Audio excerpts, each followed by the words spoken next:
Dipersembahkan oleh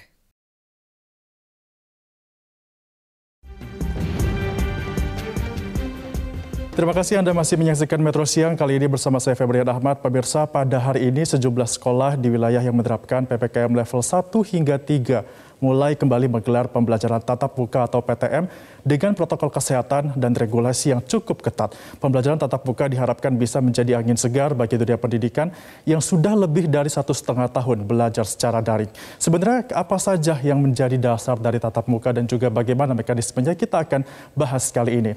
Pemirsa, perlu diketahui bahwa sebenarnya ungkapan dari pemerintah untuk kembali memulai pembelajaran tatap muka sudah kerap kali digaungkan. Yang terbaru ini dikeluarkan oleh Menteri Pendidikan, Kebudayaan dan juga Ristek Republik Indonesia Nadiem Makarim yang mengatakan bahwa PPKM level 1, 2 dan juga 3 boleh menggelar PTM terbatas karena ada sekitar 63% sekolah kita ada di PPKM level 1, 2, dan juga 3. Ini akan semakin meningkat karena banyaknya level PPKM yang turun, terutama untuk di kawasan Jawa dan juga Bali. Artinya sebanyak 63% dari sekolah yang ada di Indonesia, baik itu sekolah tingkat PAUD, SD, SMP, hingga SMA akan mulai bisa memberikan pelajaran tatap muka pada hari ini. Dan dari 63% sekolah yang menggelar PTM terbatas, termasuk salah satunya tadi juga sudah di-highlight adalah yang berada di kawasan Pulau Jawa. Selama ini diketahui juga merupakan kawasan memiliki catatan kasus positif COVID-19 yang cukup tinggi. Namun seiring dengan penularan kasus COVID-19 di Indonesia yang sudah berkurang, jumlah wilayah di Pulau Jawa yang level PPKM-nya sudah turun menjadi level 3 atau di bawahnya pun terus bertambah. Artinya wilayah-wilayah tersebut boleh menggelar sekolah tatap muka. Kita akan melihat sejumlah data berapa saja lokasi dan juga kabupaten kota di Pulau Jawa yang boleh menggelar tatap muka. Kita awali dengan DKI Jakarta, di mana untuk di DKI Jakarta ada 5 kota administratif seperti mulai dari Jakarta Barat, Timur, Pusat, Selatan, dan juga Utara, serta 1 Kabupaten Kepulauan Seribu sudah menerapkan pembelajaran tatap muka. Dengan total sekitar ada sebanyak 610 sekolah terdaftar dan juga mulai menerapkan pembelajaran tatap muka pada hari ini. Di Banten totalnya ada 5 kabupaten kota, mulai dari Cilegon, Serang, Kabupaten Lebak, hingga Pandeglang. Sementara untuk di Jawa Barat terdapat 18 kabupaten kota yang mulai menerapkan pembelajaran tatap muka. Mulai dari kota-kota besar seperti Bandung, Depok, Bogor, dan juga Bekasi, hingga Tasikmalaya sampai dengan Kabupaten Majalengka dan juga Garut, serta Kuningan. Sementara itu untuk di Jawa Tengah, kami mencatat ada sebanyak 19 kabupaten kota yang sudah kembali menggelar pembelajaran tatap muka atau bisa menggelar tatap muka. Di antaranya adalah Kota Semarang, Pekalongan, sampai dengan Kabupaten Kudus, Jepara, Grobogan, hingga Kabupaten Tegal.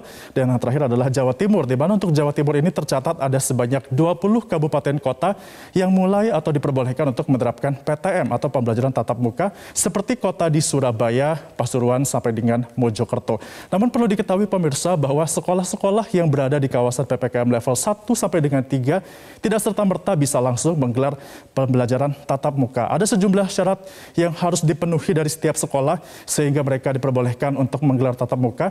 Yang pertama, syarat ini adalah dimulai dari sekolah tersebut sudah pasti harus berada di wilayah PPKM level 1 dan juga sampai dengan 3. Artinya level 4 tidak boleh menggelar tatap muka. Kemudian juga tiap sekolah harus sudah menyiapkan sarana dan juga prasarana protokol kesehatan seperti dengan adanya alat untuk mencuci tangan ataupun menyediakan disinfektan di setiap sekolah agar tidak terjadi penularan COVID-19. Selain itu juga tiap sekolah wajib untuk menjalani panduan pembelajaran yang telah diterbitkan oleh Dinas Pendidikan setempat, tentunya berkoordinasi dengan Kementerian Pendidikan dan juga Kebudayaan. Ini nanti akan mengatur regulasi bagaimana sekolah dilakukan. Apakah nanti akan ada sistem hybrid di mana akan bergantian, ada siswa yang melakukan pembelajaran dari daring, ada juga siswa yang datang, dan sedemikian rupa sehingga harus mendapatkan izin dan juga rekomendasi yang dikeluarkan oleh Dinas Pendidikan dan telah terverifikasi serta terdaftar di Kementerian Ristek Republik Indonesia. Tidak serta-merta bisa melakukan tatap muka, harus melalui regulasi-regulasi yang tadi sudah kami paparkan. Setelah mendapatkan regulasi dan juga diperbolehkan ataupun mendapatkan lampu hijau untuk menggelar tatap muka, masih ada sejumlah aturan yang harus dilakukan oleh sejumlah sekolah. Bagaimana mekanisme PTM ini digelar agar nantinya ini tidak menjadi potensi penyebaran dari COVID-19.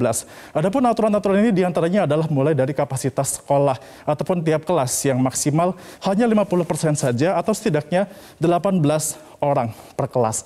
Nanti sisanya akan melakukan pembelajaran secara daring dan akan diatur sedemikian rupa agar saling bergantian antara siswa yang melakukan daring dan juga siswa yang melakukan belajar tatap muka di kelas. Ini juga disebut juga sebagai sistem hybrid. Sementara itu untuk jarak antar bangku juga harus diatur sedemikian rupa. Minimum jarak yang harus diterapkan adalah selebar 1,5 meter tiap bangku antar siswa sehingga ada jarak dan juga potensi penularan droplets ini menjadi lebih kecil dengan jarak tersebut. Kemudian juga tidak boleh ada kerumunan, baik itu kerumunan saat di kantin ataupun di dalam kelas ataupun saat akan memasuki ke dalam kelas harus diatur sedemikian rupa sehingga tidak terjadi kerumunan. Kemudian yang cukup menarik adalah durasi pelajaran yang dimaksimalkan sekitar 3 sampai dengan 4 jam saja dalam satu hari. Ini menandakan bahwa memang pergerakan ataupun mobilitas dari siswa di dalam kelas pun harus dibatasi sehingga hanya boleh 3 sampai dengan 4 jam saja dalam satu hari dan juga hanya diajarkan materi-materi esensial agar target 3 sampai dengan 4 jam tadi terpenuhi. Artinya materi-materi esensial seperti yang sifatnya bukan praktik ini diutamakan agar diberikan dalam pembelajaran tatap muka. Lantas kemudian bagaimana jika ada yang positif COVID-19, baik itu dari warga sekolah, mulai dari tenaga pengajar, ataupun siswa yang positif. Apa saja langkah-langkahnya? Kita akan melihat dan juga tentunya perlu diketahui pasti akan ada konsekuensi dari sejumlah langkah yang harus ditempuh. Pertama, jika ada yang terdapat kasus positif COVID-19 di sekolah di tengah proses pembelajaran tatap muka, akan ada satuan pendidikan yang positif tersebut di dalamnya akan ditutup selama 3 hari minimal untuk dapat dilakukan sejumlah penyesuaian, ditutup 3 hari agar tidak terjadi penularan. Nantinya juga pembelajaran selama ditutup tadi akan dilakukan secara daring, kembali lagi secara daring dan akan ada pelaporan dari Satgas sekolah yang sudah wajib dibentuk, nanti akan berkoordinasi dengan Satgas di tingkat kelurahan ataupun di atasnya, tergantung di mana lokasi sekolah tersebut berdiri. Kemudian nanti setelah itu barulah akan ada penyemprotan disinfektan yang dilakukan di lingkup sekolah agar memastikan bahwa tidak ada virus COVID-19 di dalam sekolah. Dan yang terakhir nantinya pihak dari Satgas juga akan melakukan tracing pada warga sekolah mulai dari tenaga pendidik, peserta didik dan juga staf sekolah yang memiliki kontribusi dalam proses pembelajaran tatap muka. Pemirsa, tentunya dengan kembali dimulainya pembelajaran tatap muka, itu diharapkan bisa menambah semangat peserta didik yang sudah lebih dari 1,5 tahun belajar secara daring. Namun perlu diwaspadai juga, jangan sampai pembelajaran tatap muka menjadi sarang penyebaran COVID-19. Dipersembahkan oleh